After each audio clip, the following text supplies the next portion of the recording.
Very excited to have on Dr. Matt Williams. He is a clinic director at PT Pros in Kentucky. And for those of you who may or may not be aware of this, we just hosted one of our Blueprints courses. So Anthony and Mike went out and taught our Blueprints course to predominantly a PT Pros team of professionals.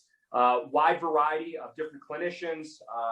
As Matt and I were just talking about, people of varying experience levels, varying exposure to sports and performance rehab. But before diving into some of the details, Matt, just for the listeners there, talk to us a little bit about PT Pros, kind of how your organization is set up, and then we'll get into all of the various things that you kind of have your hands in at this point.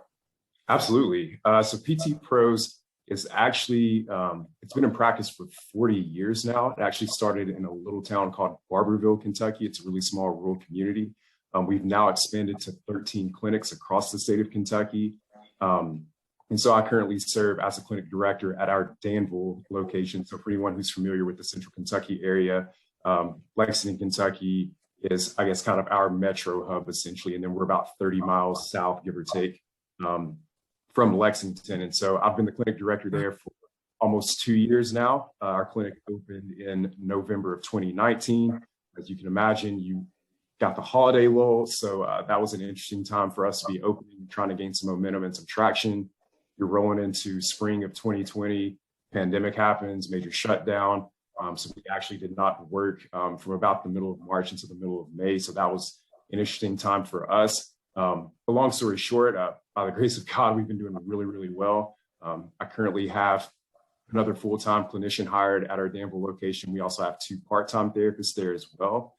And we actually opened a location in Lexington, Kentucky, being our 12th location, and now Williamsburg, Kentucky, being our 13th location at the University of the Cumberlands. And so we're really excited. Growth is good. As long as it's intentional growth, I should probably clarify that. So our clinics are doing really, really well. And we're really excited about what's new on the horizon for the company moving forward. That's awesome, man. I'm really happy to hear that. I think the pandemic, and without, talking about and going down this route too much, was a tremendous period of reflection. It was a time period to really figure out where your potential problem areas or even areas for opportunity, as you mentioned. And I echo your sentiments in that I feel like we're coming out on the back end in a much better place. And I'm very, very optimistic about our future. But with that being said, back to kind of where you are and the space that you're in, I always think of Big Blue, right? University of Kentucky. You are involved there as an adjunct professor in an intro to performance rehab course. So this material and this world is something that you're obviously very, very passionate about. At what point did you see PT as more than maybe just the traditional sense? And what have your steps kind of been to this point where not only you're a clinic director, you're intro performance rehab, and you're training athletes on the side at a variety of different experience and age levels?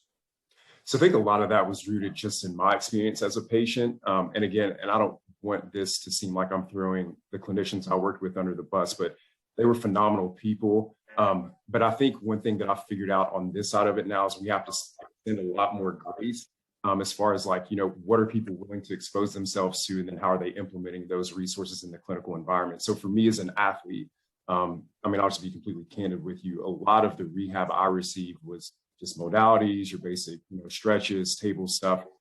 But in the back of my mind, I intuitively had to wrestle with okay, but how is this going to help me get back to, the basketball court or back on the track or, whatever the case may be, back on the football field. And so even then, those seeds were already being planted. And then I think it just amplified even more with each phase of my life. And so, then I go into physical therapy school in some traditional outpatient environments. But I think where it really shifted, or probably what was the catalyst, was I spent some time in Columbus, Ohio, and my clinic director there actually saw a lot of CrossFit athletes. And so I'll never forget this. We had a client come in with low back pain. He had strained at deadlifting. Kind of know how it is when you have a student. Okay, hey, what are you thinking? What do we need to take a look at today? Where do you want to start out with treatment? And so, I spitball the textbook classic academic answer of like, oh yeah, we'll do some pelvic tilts and, we'll do some dead bugs. And not that those things are inherently wrong, but she's like, okay, but do you not want to see him deadlift? And I was like, are we allowed to do that? And so she and I got to have a very fruitful and productive conversation unpacking, again, and kind of not to like be super cliche here, but how do we bridge that gap between rehab and performance? So, hey, I think it's great that you're thinking along the rehab side of the spectrum, but this is a high level athlete that's going to need to get back to competing at a very high level. So we have to be intentional about these things and play a part throughout this journey. And so for me, I think that was the catalyst and how I wanted to do things differently moving forward. So super long story short, a classmate of mine, Jordan Barker, he's practicing up at Beacon Orthopedics right now in the Northern Kentucky, Cincinnati area. He and I had that same passion and conviction once he came back from his internship with Exos about how could we possibly do things differently once we graduated. And so the thing we did notice too, that there was also the gap between the classroom and the clinic. So I think a lot of times students can get frustrated that they're not being exposed to this content, but in reality it's the program's job to make sure you're safe, and it's the program's job to make sure that you're able to pass your board exam.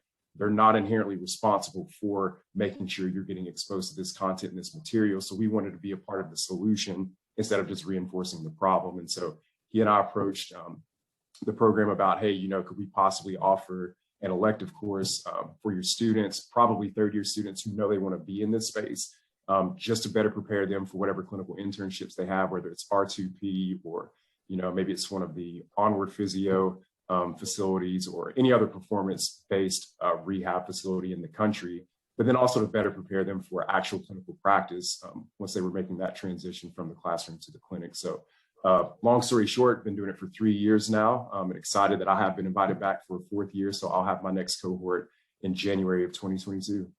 That's awesome. And before I dive in a little bit further here, I'm going to put you on the spot. Yeah. OH. I-O. There you go. All right. You might not like it, but I'm a Buckeye. I don't know if you knew it or not. So okay. I didn't know that. So I love Columbus, by the way. It's probably city. One of my favorite cities. Yeah. Yep. It's a great city. Feel blessed to have been there. That was actually where, PT, I was first exposed to the profession. I played lacrosse in college, got hurt. Nonetheless, had an amazing experience with the staff there. Just the integration of ATC, PT, strength coach, and my sport coach would not be where I am today without getting hurt there and having an amazing experience with their sports medicine staff. But for you, I mean, you brought up CrossFit. I think that's something that sometimes is, one of these weird topics for people where they're like, don't do CrossFit, CrossFit's stupid, yada, yada, yada. Regardless, CrossFit's here to stay. I mean, I think we both can agree with that. Right. And as you mentioned, trying not to put ourselves in a position where if we're working with this population or really any population in general, that we're not reverting to too low level of activities. It's like if there's a spectrum in terms of where that individual is, let's say CrossFit is their normal like 100, we don't need to take them all the way down to 10 or 20. We need to figure exactly how low, what we'll commonly refer to as the entry point. So where is the entry point in which we can still do some things that are therapeutic, but also not counterproductive? Do you have any thoughts on there? I mean, anything that comes to mind and some things that maybe you find yourself having conversations with your students as well? Absolutely. The first thing that comes to mind, and this is both in my role as a clinical instructor and as an adjunct professor, is it's a terrible analogy. My wife's an educator, so sometimes she'll give me a hard time about my analogies. But what I say is, if you think of just like the subject of math in school, so we obviously start with, addition, subtraction, multiplication, division. We work up to algebra. You work up from algebra to trig to calculus. Sometimes, kind of to your point, you have an elite level athlete, so they're kind of that calculus level. Well, they may not need to regress all the way back to the addition and subtraction phase. We may need to just bump it back a step to that trigonometry phase. And so is that our entry point? I think a lot of times, even as just rehab providers, at least some of the athletes I see, the anxiety or the pressure they're feeling is, okay, if I'm seeing you, that means there's something inherently wrong and you're going to tell me to stop doing things. And so what we're trying to navigate is, okay, hey, you're here post-op ACL, your arms still work. Let's just still keep working your upper body. I still want to keep you in the weight room and help you feel like you're involved with the team, because we can get so focused on the physiological and the biological side of things that we forget the psychological and the social. And so I think And again, I don't want to go down the whole rabbit hole of the BPS model versus the biomechanical model and all of that. But I think there is something to be said to make sure that when we are addressing these needs or these deficits with our athletes, even with any of our clientele in general, that it's more of a holistic approach. And we're really weighing in all these different buckets or factors that are playing into who they are as an individual. So for me, I definitely resonate with the entry point. Just as a practical example, even looking like our older adult clientele, hey, if they're having issues picking up things off the ground, okay, do you place a kettlebell on an elevated surface and then you eventually work down to the ground instead of saying, hey, we're just not going to have you pick up anything altogether? If that, was something that was important to them, then we have to be intentional with integrating this in some way, shape, form, or fashion as part of their rehab regimen before we can say with full confidence on their graduation day, hey, I think we've checked off every box. I think we've got you about as resilient as we can be. And I feel comfortable and confident letting you go and tackling this on your own now. I don't know if I could have said that much better myself, but I appreciate you also, mentioning BPS. Obviously, you have your Level Up shirt on right now, that being something that kind of underlies, right, some of the messaging and some of the things that are taught through that program. You've gone through that as a mentee and mentor, and you're clearly somebody that's just passionate about not only educating yourself, but educating others. You've mentioned that you're working on getting a little bit more involved in the academia side of our profession. Is there anything in particular that you see as a space that you want to push into? Yeah, I think I'm starting to figure out that, I guess, more of my niche or I guess lane or path is kind of steering more towards either clinical education or just therapeutic exercise in general, or some combination of the two. So again, and it's kind of one of those things too, if there's anyone out there who's kind of struggling with, what space am I supposed to be in? Where do I really fit in? Number one, I would just encourage you to not get so caught up in what everyone else is doing, because I think sometimes that can be really discouraging of like, hey, this person's only working with Division I collegiate athletes and, professional soccer players. That's what I want to do, but I'm serving in this capacity where I might not be working with that population. But again, it was me just really taking a look at, over the past almost 5 years that I've been a clinician now, to say, okay, what do I naturally gravitate towards? What affirmations have other people spoken into me that they see in me that I seem to thrive in those environments? And then what do I feel like I'm best equipped as far as like my abilities and resources that I have to serve in the spaces that I'm privileged to serve in? And so for me, it really seems like that mentoring, teaching aspect, but just figuring out how do we make clinical experiences more enriching for students, as well as just really tapping into how can we be more intentional with how we prescribe exercise in the rehab setting, and kind of getting away from, and again, it's not to throw 3 sets of 10 under the bus or to demonize it. There's a time and a place for that set rep scheme, but how can we be more intentional with how we program our clientele's rehab regimens when they're in the clinical setting? Yeah, and I think, at least hearing you, I feel like you could go probably a wide variety of different ways with regards to whether or not it's UK or within the framework of PT Pros. When you say that you are a clinical instructor with PT Pros, are you typically doing one-to-one? Do you find yourself taking 2 students on? And then do you have any higher level programs also in PT Pros where some of the students can get access to higher level learning? So traditionally, I've only taken in 1 student at a time. But last summer, I have to get my time frames right. Yes, last summer I actually took 2 students for the first time. And again, part of that was just my conviction that a lot of the feedback I was hearing from different programs within our state and across the country was that, hey, a lot of people really hesitant in taking in students right now.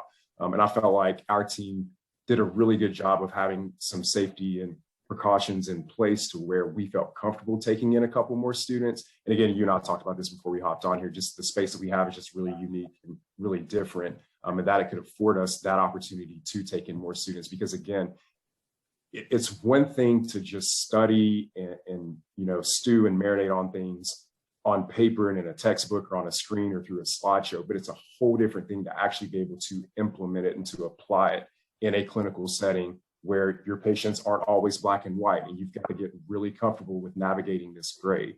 And so I thought if there was a way that I could provide more of those opportunities for students, then I want to do that. But also knew that probably taking in 3 or 4 wasn't the wisest idea, just in terms of being able to intentionally invest in both of the students that I did take in and not have them feel like, one of them was maybe being neglected in comparison to the other one. So that's kind of what it's looked like on a micro level, more on a macro level, not so much anything formal with PT Pros. I'm also our company's clinical education coordinator, but I do have a handful of students that I'm mentoring outside of my roles, like, anything labeled physical therapy, a couple that are trying to get into PT school, a couple that are in PT school, and then one that's a new grad. And so, again, I just thoroughly enjoy mentoring and teaching and kind of this education sphere, because if it hadn't been for people who were willing to invest in me, I wouldn't be where I'm at today. So I think the best way for me to pay it forward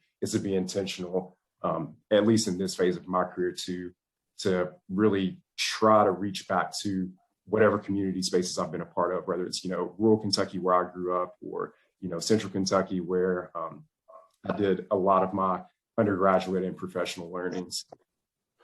And gosh, just hearing you, I mean, obviously the passion and all the different ways that I think that you're thinking about increasing your reach and increasing your impact. I saw you write somewhere like radically investing, right, in the next generation of clinicians. Is that a Ray Dalio reference, by the way? So I actually piggyback that off of two of our church leaders. That's kind of like their mantra, is the radical generation of students. So they typically use that phrasing as far as it pertains to student ministry or children's ministry or high school ministry. So I've kind of just adapted that into kind of my mindset and one of my principles and how I approach investing in the next generation of clinicians, because I really love that phrasing and how they've tied that in. Yeah, it just made me think. Ray Dalio has it's radical transparency, radical investment, a bunch of other things that he has present in his books. But you're mentioning community, you're mentioning an area like where you grew up, you're mentioning impact outside of the four walls. What are some things that you're doing to potentially pull people to the profession? Let's talk about serving the community. Let's talk about serving people beyond just the situation in which they enter our doors, which is as a patient. I think probably for me personally, without missing the obvious, just being a minority, I think it's finding opportunities, actively seeking them out, and accepting opportunities that may come up organically to just go back and speak, whether it's at a health fair or if they're having like a healthcare panel, if it's a middle school or a high school or an undergraduate institution, because I think representation matters. And I mean, that's any race, socioeconomic background, whatever the case may be, because people just need to see that, hey, there's someone who looks like me that's at this point in their life.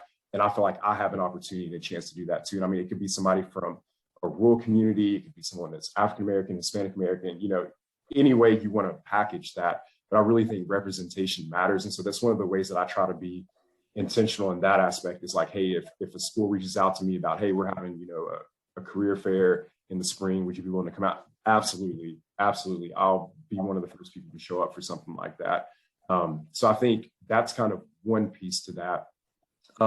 Probably the other one too, and again, it comes back to that investing in the next generation of clinicians. I'll also encourage my students to do that. Like, hey, if you grew up, in a rural setting or whatever the community case may be, are there opportunities for you to go and do that? So it's like, hey, here's one of our own who is in this profession. And if you ever needed someone to talk to or to speak with, or maybe you could mentor them, there are some really unique opportunities there on the table. And so I really try to encourage them to, hey, I know it's easier said than done, and things are very overwhelming when you first get out of school. You're just trying to keep your head above water with your caseload. But once you find your rhythms and your routines, try to intentionally look for ways to just be involved in other things outside of the four walls of the clinic. Another way that I've done that personally is, so my undergraduate alma mater is Center College, which is in Danville, Kentucky, which is where I practice at now, is looking at ways to serve their athletes there, because if it wasn't for the athletic training staff keeping me healthy, I wouldn't have played as long as I did my athletic career. And so me knowing some of the dynamics there, as far as, how many athletic trainers they have on staff, who's full-time, who's part-time, how many student athletes they're trying to serve, they just get really overwhelmed. So what I've said was like, hey, I'll take, 2 hours out of, 1 or 2 Fridays a month just to come hang out. If you need somebody to tape ankles or do some soft tissue work, or take someone through like part of their, training room regimen, I'm more than happy to do that. And so just being willing to give up some of that clinic time to invest in other ways like that. Now, obviously, that's nuanced and that's context dependent. I know for some people, they're single and they have more time to do that. Some people may be married and have a ton of kids, so they don't have the time afforded or allotted to them to do something like that. However, again, I really feel like our profession is whatever you want to make of it. If you just want to, show up at 8, go home at 5, do that Monday through Friday, and that's your speed, then that's totally okay. But if you're someone who's looking for more buckets and more avenues to be invested in, then the opportunities are out there. I think it's just a matter of us being willing to put ourselves out there, but obviously within, our abilities and giftings again, and affinities as well. For sure. Yeah. I mean, I think that being a new grad, granted, I can't remember it as much because the years just keep going on, and I'm actually about to hit my 10-year anniversary after graduating from PT school, which sounds kind of crazy, but being connected to our team and having some younger members of our team, all of the different areas in which life is pulling at them can be very, very challenging for them to want to add layers, right? Or add, whether or not it's layers of complexity or just things to do, can feel very, very overwhelming and almost burdensome. But getting to what you were talking about with regards to representation, becoming more aware of some of the numbers surrounding just how representative our profession is, or the lack of representation within our profession. Numbers like, I think 3% of African American students are in PT school, right? I think that's the last stat that I saw. Yeah, something around there. And I just keep looking like upstream, and how do we get to high schools? How do we get to middle schools to ideally expose people to this profession? And I do think you said career fairs. I think of like career days, guest speaking, high school internships. We, as a result of a lot of things that went on over the course of the past year. I mean, how do we make our internship better? How do we ensure that we're not getting interns all from the same high schools?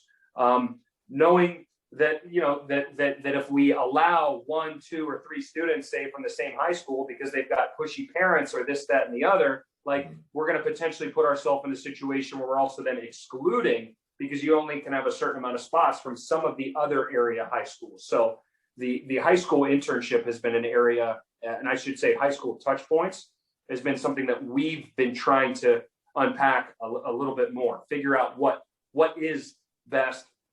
And then for people who are out there who are in a position where they are attracting DPT internships, I think being a lot more strategic about reach outs, making sure that you're allocating certain slots to universities that have a more diverse DPT student population, especially for us. And I imagine you very, very similar. Like, that's a pipeline to employment and people joining the team. So if we are to have a more diverse team, we need to come up with all of these different touch points at an earlier stage where people can be not just exposed to the profession of physical therapy, but be exposed to PT pros and R2P.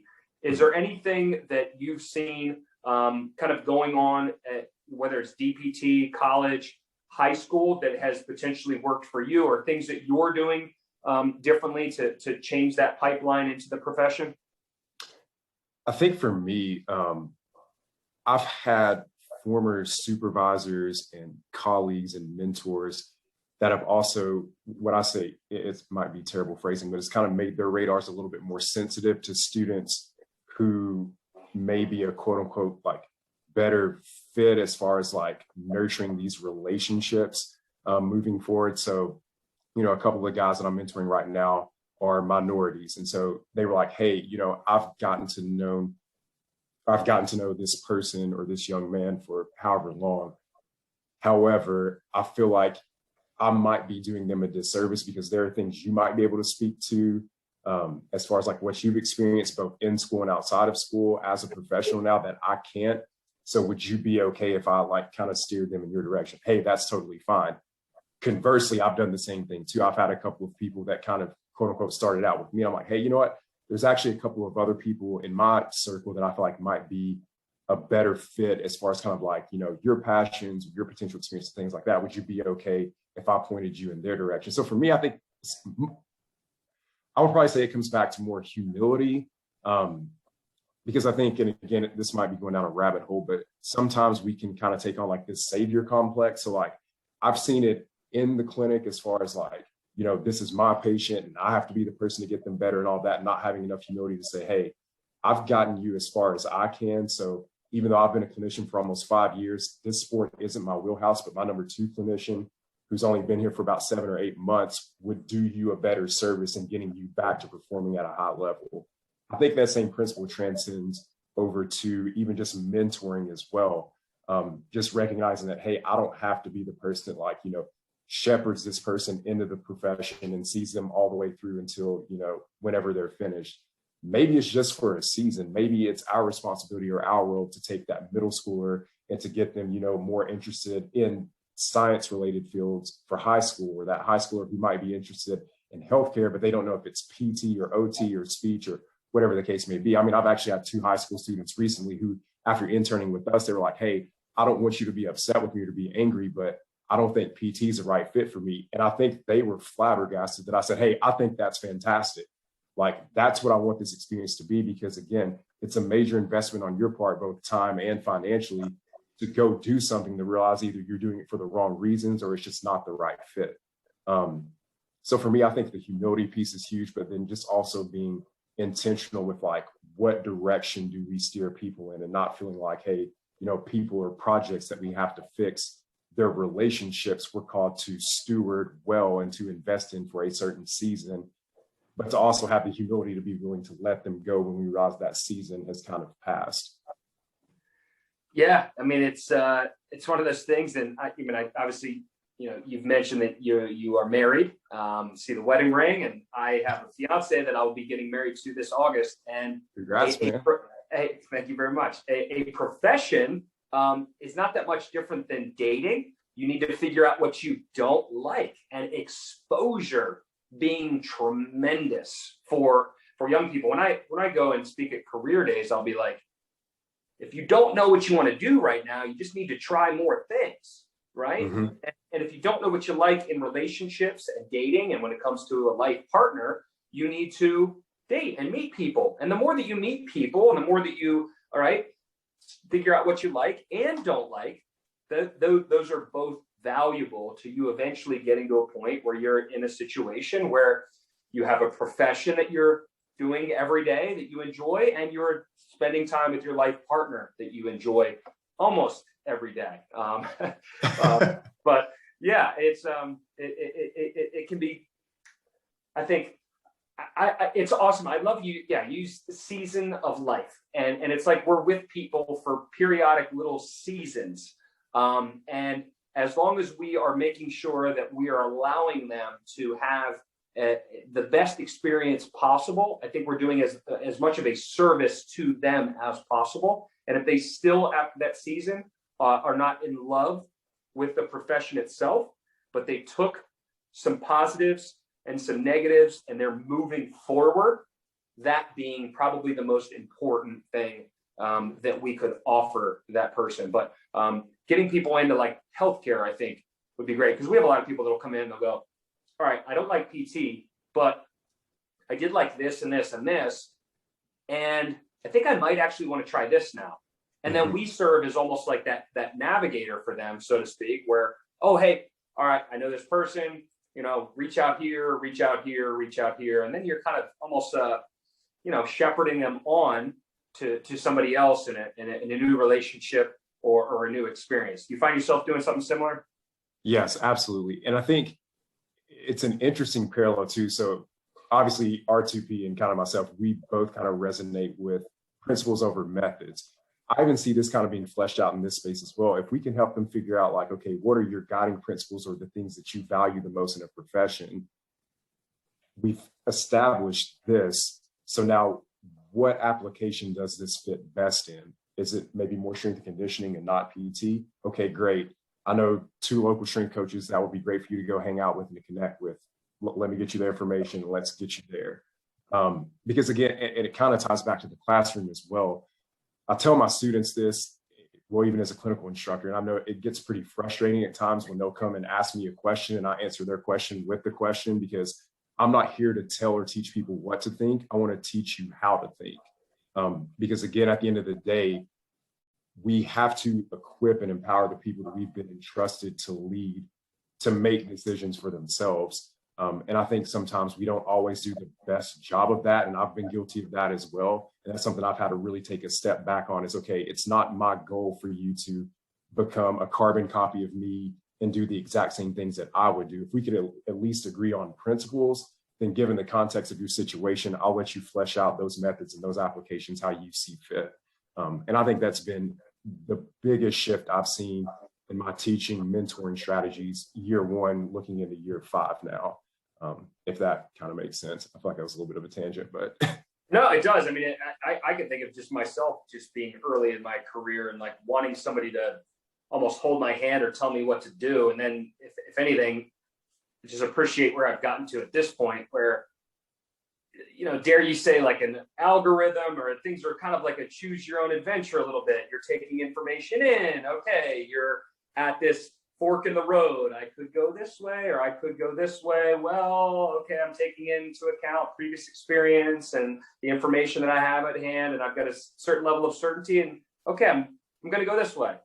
And it's a little bit fluid. If this wasn't perfect, well, I can kind of maybe go back the other direction if I need to. But you're functioning more within those guardrails instead of something that's more of like this absolute, if A, then B, then C, then D. And it's definitely, it reminds me a little bit less of like a treadmill, so to speak. I don't want to get on a treadmill with every single person that I'm with, where everything just seems very robotic and planned out. So especially appreciating the fact that human beings are incredibly complex and all of the different things that are going on with them are fluid and subject to change at any given moment. But Matt, to kind of wrap up today, I'm gonna give you a challenging question, and we're starting this new final question with you. So okay, all right, you can go two different ways with it if you want to.